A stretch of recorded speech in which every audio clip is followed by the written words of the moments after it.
Today, I would like to address the tragedy that has not received nearly enough media attention, the brutal murder of Iryna Zarutska.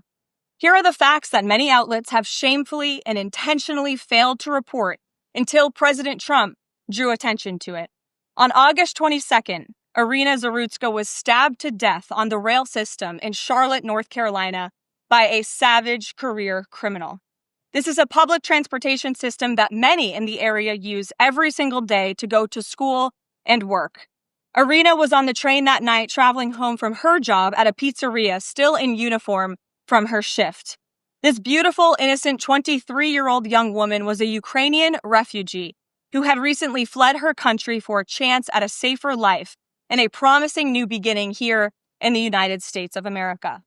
But tragically, a public transportation system in a major American city was more dangerous than the active war zone that she left. The president and the entire White House are praying for her family and friends during this unimaginably difficult time.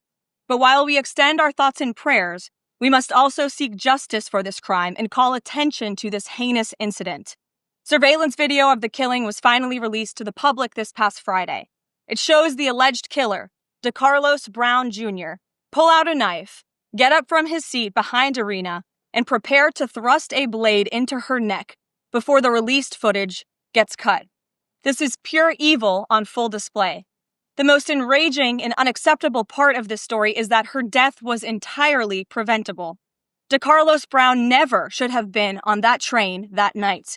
Decarlos Brown has been charged with crimes no fewer than 14 times, dating back to 2011, including for armed robbery, felony larceny, breaking and entering, and shoplifting. Brown had previously served 5 years in prison for a robbery with a deadly weapon charge, and he had also forfeited bonds 3 different times, twice in 2014 and once in 2023. Despite all of this past documented criminal history, when Brown was arrested yet again in January of this past year, a Democrat judge, I will add was a strong supporter of former Vice President Kamala Harris, released this insane criminal once again without requiring him to pay any bail. He simply had to sign a written promise to return for his court hearing. Think about how crazy it is to ask a career criminal, someone who by definition repeatedly breaks the law, to just sign a written promise and come back again another day. This is madness. This monster should have been locked up, and Iryna should still be alive. But Democrat politicians, liberal judges, and weak prosecutors would rather virtue signal than lock up criminals and protect their communities.